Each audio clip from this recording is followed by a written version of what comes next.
Opening hours with MyFin. ഏതായാലും മാർക്കറ്റിൻ്റെ കൂടുതൽ അപ്ഡേറ്റ്സും അനാലിസിസൊക്കെ കൂടി അറിയേണ്ടതുകൊണ്ട് അതിനായിട്ട് ഇപ്പോൾ ഹാർനസ് ഫിന്നിലെ ചീഫ് സ്ട്രാറ്റജിസ്റ്റും സർട്ടിഫൈഡ് ഫിനാൻഷ്യൽ പ്ലാനറുമായ Aneesh Chandra C V sir ഇപ്പോൾ നമ്മുടെ കൂടെ ജോയിൻ ചെയ്യുന്നതായിരിക്കും. Sir, good morning and welcome to the show. Good morning sir, നമുക്ക് ഇന്ത്യൻ മാർക്കറ്റിലോട്ട് വരുമ്പോൾ കണ്ടത് ഈ ഒരു വെള്ളിയാഴ്ചത്തെ ദിവസം എന്ന് പറയുന്നത് 26,000 എന്നൊരു നില തിരികെ പിടിച്ചതായിട്ടാണ് നമ്മൾ കണ്ടത്. കഴിഞ്ഞ വീക്ക് നമ്മൾ നോക്കുമ്പോൾ കാണുന്നത് ആ ഒരു സമ്മർദ്ദം ഉണ്ടായിരുന്നെങ്കിൽ കൂടി ആ ഒരു ഫെഡ് റേറ്റ് കട്ടിനൊക്കെ ശേഷം അല്ലെങ്കിൽ ആ ഒരു വെള്ളിയാഴ്ച വ്യാഴാഴ്ച ഈ രണ്ട് ദിവസങ്ങളിലൊക്കെ മാർക്കറ്റ് ഒരു പോസിറ്റീവായിട്ടുള്ളൊരു ട്രേഡിംഗ് കാഴ്ചവെച്ചിരുന്നു. എന്നാൽ ഇന്ന് ട്രേഡിങ്ങിലോട്ട് വരുമ്പോൾ ആ ഒരു നില കൈവിട്ടിട്ടുണ്ട്. 25,969 എന്നൊരു നിലയിലാണ് ഇപ്പോൾ ട്രേഡിംഗ് തുടരുന്നതായിട്ട് കാണാൻ സാധിക്കുന്നത്. ഇപ്പോൾ തുടർച്ചയായി നമ്മൾ നോക്കുമ്പോൾ 26,000 എന്നൊരു നില തിരികെ പിടിക്കുന്നതിന് ശേഷം പിന്നീട് ഒരു പ്രോഫിറ്റ് ബുക്കിംഗ് എന്ന രീതിയിലാണ് നിഫ്റ്റിയിൽ കണ്ടിന്യൂസ്ലി ഒരു ട്രേഡിംഗ് നടന്നുകൊണ്ടിരിക്കുന്നത്. താങ്കളുടെ ഇപ്പോഴത്തെ ഒരു എക്സ്പെക്റ്റേഷൻ നിഫ്റ്റി 50 എന്താണ്? നമ്മൾ കഴിഞ്ഞ വീക്കിലൊക്കെ പറഞ്ഞതുപോലെ തന്നെയാണ് ഞാൻ ഇപ്പോഴും പറയുന്നത്. കാരണം 26,000 മുകളിലേക്ക് മാർക്കറ്റിന്റെ ഓവറോൾ ട്രെൻഡ് പോസിറ്റീവ് ആണെങ്കിൽ പോലും അവിടെ നിന്നുള്ള സസ്റ്റൈനബിലിറ്റി അല്ലെങ്കിൽ നിലനിൽക്കുന്നത് ഒരു വലിയ ചലഞ്ചായിട്ടാണ് ഇപ്പൊ നിഫ്റ്റിയിൽ കാണുന്നത്. അത് തന്നെയാണ് ഇപ്പോഴും. അതിന് ചേഞ്ചസ് ഒന്നും വന്നിട്ടില്ല. ഇൻട്രാഡേയിൽ ഞാൻ പോസിറ്റീവാണ്. എന്തായാലും റിക്കവറിക്ക് സാധ്യതയുണ്ട്. ബട്ട് 26,000 മുകളിലേക്ക് പോകുമ്പോൾ അവിടെ സസ്റ്റൈനബിലിറ്റി എന്ന് പറയുന്ന വളരെയധികം ക്വസ്റ്റ്യൻസ്. കാരണം സപ്പോർട്ട് വേറെ ഒരു ഇൻഡെക്സിൽ നിന്ന് നമുക്ക് ഈ നിഫ്റ്റി കിട്ടുന്നില്ല. അതുകൊണ്ടാണ് അവിടെ സസ്റ്റെയിൻ ചെയ്യാൻ കഴിയാത്തത്. അടുത്ത ദിവസങ്ങളിൽ താഴേക്ക് വരുന്നു, വീണ്ടും സസ്റ്റെയിൻ ചെയ്യാനായിട്ടുള്ള ഒരു മൂവ്മെന്റ്സിലേക്ക് മുകളിലോട്ട് പോകുന്നു. അപ്പോൾ ഇന്ന് ഇതിപ്പോൾ മൂന്നാമത്തെ തവണയാണ് വീണ്ടും വരുന്നത്. അപ്പോൾ അവിടെ നമ്മൾ വളരെ കോഷ്യസ് ആയിട്ട് വാച്ച് ചെയ്യുക. കാരണം ഇപ്പൊ 3 തവണയായിട്ട് വന്ന ഇപ്പൊ വരുന്ന ട്രെൻഡ് സസ്റ്റെയിൻ ചെയ്യാൻ പരാജയപ്പെട്ട് കഴിഞ്ഞാൽ തീർച്ചയായിട്ടും കുറച്ചുകൂടെ ഡൗൺ സൈഡിലേക്ക് അല്ലെങ്കിൽ ഒരു കറക്റ്റീവ് ആക്ഷൻസ് വന്നിട്ടായിരിക്കും അടുത്ത മൂവ്മെന്റ്സ് വരുന്നത്. അപ്പൊ ഈ ഒരു ട്രെൻഡ് വളരെ ക്രൂഷ്യലാണ്. 26,000 മുകളിൽ സസ്റ്റെയിൻ ചെയ്യുന്നു എന്നത് നോക്കുക. അതിനുശേഷമായിരിക്കും നമുക്കൊരു ഡിസിഷൻ അല്ലെങ്കിൽ ഒരു സ്ട്രാറ്റജി മൂവ്മെന്റ് എടുക്കാൻ സാധിക്കുമെന്നാണ് എനിക്ക് തോന്നുന്നത്. ബാങ്ക് നിഫ്റ്റിയിലോട്ട് വരുമ്പോൾ 59,224 എന്ന നിലയിലാണ് ഇന്ന് ട്രേഡിംഗ് തുടരുന്നത്. 165 പോയിന്റിന്റെ ഇടിവാണ് നമുക്ക് ബാങ്ക് നിഫ്റ്റിയിൽ കാണാൻ സാധിക്കുന്നത്. ബാങ്ക് നിഫ്റ്റിയിൽ താങ്കൾ വാച്ച് ചെയ്യുന്ന പ്രധാനപ്പെട്ട ടെക്നിക്കൽ ലെവൽസും ഒപ്പം ബാങ്ക് നിഫ്റ്റിയിൽ താങ്കളുടെ ഒരു എക്സ്പെക്ടേഷൻ കൂടി പങ്കുവെക്കാമോ? ബാങ്ക് നിഫ്റ്റി കുറച്ചുകൂടെ ഡിഫറെന്റ് ആയിട്ടാണ് ബിഹേവ് ചെയ്യുന്നത്. ഇവൻ തോന്നുന്നു നമ്മളത് പോസിറ്റീവാണ്. കുറച്ചുകൂടെ സ്ട്രോങ് ആയിട്ടുള്ള ഒരു മൂവ്മെന്റ്സ് അവിടെ കാണാൻ സാധിക്കുന്നു എന്നത് വളരെ പോസിറ്റീവാണ്. ഞാൻ പറയുന്നത് 60,000 മുകളിൽ അത് പോകാനുള്ള സാധ്യതയുണ്ട്. ഇപ്പോഴും അതിന്റെ ട്രെൻഡ് പോസിറ്റീവായിട്ട് തന്നെ നിലനിൽക്കുന്നുണ്ട്. ഇത് നമ്മൾ 60,000 എബോ പോകുമെന്ന് തന്നെയാണ് ഞാൻ പ്രതീക്ഷിക്കുന്നത്. ഒരു നല്ലൊരു സപ്പോർട്ട് എന്ന് പറയുന്നത് 58,000 ആണ്. അപ്പൊ ഇതിനിടയിൽ ഒരു ട്രേഡ് ആണ് നമ്മൾക്കിപ്പോൾ കിട്ടിക്കൊണ്ടിരിക്കുന്നത്. നല്ലൊരു മൂവ്മെന്റ്സിന് വേണ്ടി അത് വെയിറ്റ് ചെയ്യുവാണ്. എനിക്ക് 60,000 മുകളിലേക്ക് വളരെ ക്രൂഷ്യലായിട്ട് നമ്മൾ വളരെ ക്ലോസ് ആയിട്ട് വാച്ച് ചെയ്യുക. 60,000 മുകളിലേക്ക് ഒരു മൂവ്മെന്റ്സ് വരാനുള്ള സാധ്യതയുണ്ട്. അത് 1-2 ദിവസം കൊണ്ട് തന്നെ അത് സാധ്യമാവുമെന്നാണ് ഞാൻ വിചാരിക്കുന്നത്. ചിലപ്പോൾ ഇന്ന് തന്നെ ഇൻട്രാഡേയിൽ ഒരു പോസിറ്റീവിലേക്ക് ബാങ്ക് നിഫ്റ്റി വരാനുള്ള സാധ്യത കാണുന്നു. Aneesh, good morning. Morning Aneesh, നമ്മുടെ ഏഷ്യൻ പെയിൻസിൻ്റെ ചാർട്ട് ഒന്ന് എടുക്കുക അനീഷ്. കാര്യം എന്ന് വെച്ചാൽ നമ്മളിനി മുന്നോട്ട് പോകുമ്പോൾ നമുക്കറിയില്ല ഇന്ത്യൻ മാർക്കറ്റിൽ ഫണ്ടമെൻ്റലി പല സ്റ്റോക്സും ശരിക്കും ഓവർ വാല്യൂഡ് ടെറിട്ടറിയിലാണ് എന്നുള്ളതാണ്. എന്നാൽ ചില സെക്ടേഴ്സ് അല്ലെങ്കിൽ ചില സ്റ്റോക്സിന് ടെമ്പററി ഇഷ്യൂസ് കാരണം കുറച്ച് പ്രഷേഴ്സ് വന്നിട്ടുണ്ട്. അതിൽ വൺ ഓഫ് ദ ഫൈനസ്റ്റ് ആയിട്ടുള്ള ബിസിനസ്സാണ് ഏഷ്യൻ പെയിൻസ്. നമുക്ക് എല്ലാവർക്കും അറിയാം. ആ ഏഷ്യൻ പെയിൻസ് കുറച്ച് നാളായി ഏതാണ്ട് അതിൻ്റെ ഒരു ലോവർ ലെവലിൽ ഒന്ന് കൺസോൾഡേറ്റ് ചെയ്യാൻ തുടങ്ങിയിട്ട്. അനീഷിൻ്റെ ചാർട്ടിൻ്റെ റീഡിങ്ങിൽ നിന്ന് ഏഷ്യൻ പെയിൻസിൽ ഒരു വാല്യൂ ബൈയിങ് എമർജ് ചെയ്യാനുള്ള ചാൻസസ് ഉണ്ട്. അതായത് ടെക്നിക്കൽസും വോളിയൂംസും എന്തെങ്കിലും നമ്മൾ കാണാത്ത എന്തെങ്കിലും പറയുന്നുണ്ടോ അനീഷ്? തീർച്ചയായിട്ടും ഇത് വളരെ കൺസോൾട്ടേഷൻ ഒരു 25-26 ആ രണ്ട് പീരീഡ് ഇടയ്ക്ക് ഒരു വർഷത്തെ നമ്മൾ നോക്കിക്കഴിഞ്ഞാൽ വളരെയധികം കൺസോൾട്ടേറ്റഡ് മൂവ്മെന്റ്സ് ആയിരുന്നു നമുക്ക് കാണാൻ കഴിഞ്ഞത്. 2,200-നും 2,600-നും അത് 400 പോയിന്റിന്റെ മാത്രമാണ് ഡിഫറൻസ് കഴിഞ്ഞ ഒരു വർഷം ട്രേഡിങ്ങിൽ നമുക്ക് തന്നത്. ഈ 2026 നമ്മുടെ അവസാനത്തിലേക്ക് വരുമ്പോൾ തന്നെ അവിടെ ഒരു ഏകദേശം ഒരു 1.5 വർഷത്തോളമായി ഒരു സൈഡ് ബേസ് മൂവ്മെന്റ്, കൺസോൾട്ടേറ്റഡ് മൂവ്മെന്റ് ആയിരുന്നു. അപ്പോൾ വളരെ സ്ട്രോങ് ആയിട്ടുള്ള ഒരു കൺസോൾട്ടേഷൻ നടന്നു കഴിഞ്ഞു എന്നുള്ളതിന് കൺക്ലൂസീവ് ആയിട്ട് ഒരു എവിഡൻസ് ഇനി ആവശ്യമില്ല.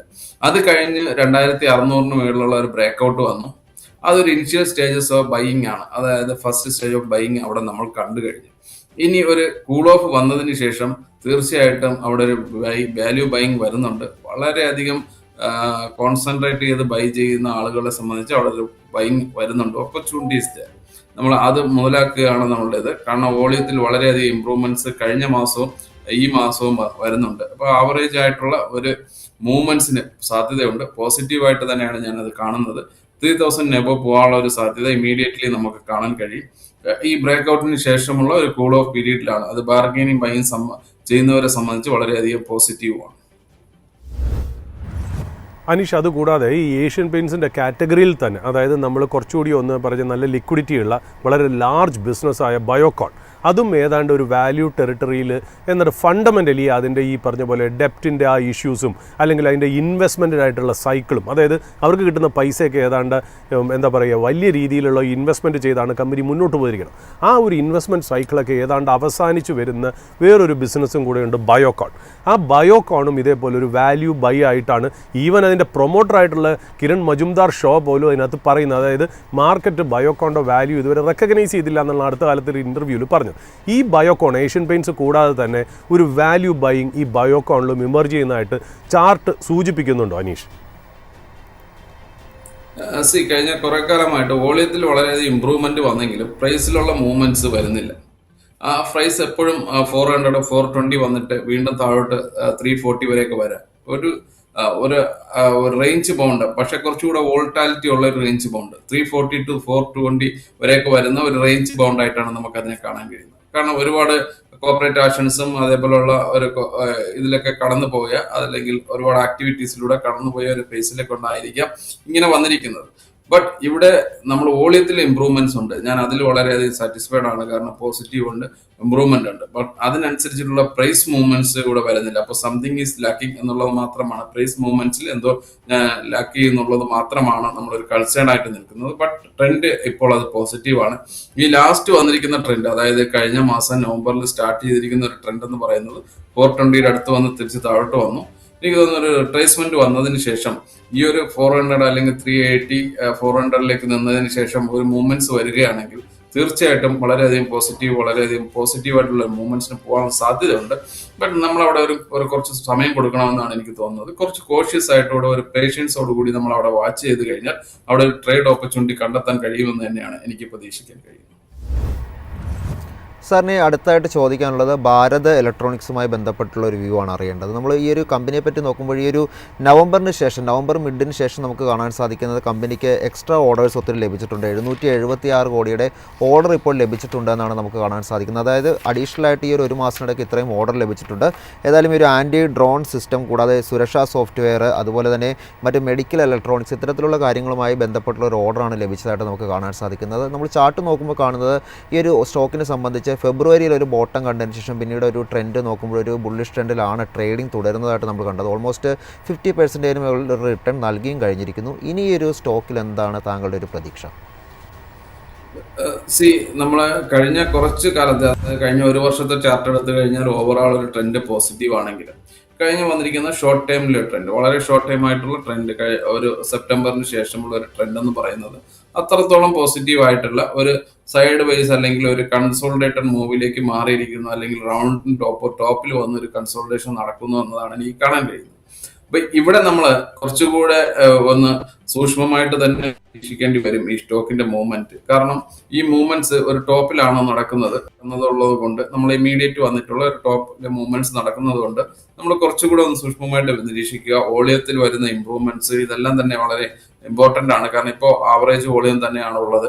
വോളിയത്തിൽ ഇമ്പ്രൂവ്മെന്റ്സ് വരുന്നുണ്ടെങ്കിൽ തീർച്ചയായിട്ടും പോസിറ്റീവായിട്ട് മൂവ്മെന്റ് ചെയ്യാനുള്ള ഒരു സ്ട്രെങ്ത് ഈ സ്റ്റോക്സിനുണ്ട്. ബട്ട് കുറച്ച് ഒരു ഷോർട്ട് പീരീഡ് ഓഫ് ടൈം അതെനിക്ക് തോന്നുന്നു ഈ മൂവ്മെന്റ് തന്നെയായിരിക്കും മൂവ് ചെയ്യുന്നത്. അപ്പൊ നമ്മൾ അവിടെ റേഞ്ച് നോക്കുക. എനിക്ക് തോന്നുന്ന ലെവൽ എന്ന് പറയുന്നത്, അല്ലെങ്കിൽ ഒരു റെസിസ്റ്റൻസ് ലെവൽ എന്ന് പറയുന്നത് 430 ആൻഡ് 380 എന്ന് പറയുന്ന ഒരു ലെവലിലേക്ക് കുറച്ച് കാലത്തേക്ക് മൂവ് ചെയ്യും. അതിനുശേഷം ഒരു ബ്രേക്ക്ഔട്ട് വരികയാണെങ്കിൽ തീർച്ചയായിട്ടും ഒരു വലിയ പോസിറ്റീവ് ഉണ്ടാവാനുള്ള സാധ്യതയുണ്ട്. താങ്ക് യു അനീഷ് സാർ, ഇത്രയും അപ്ഡേറ്റ്സ് പങ്കുവച്ചതിന്. Thank you sir.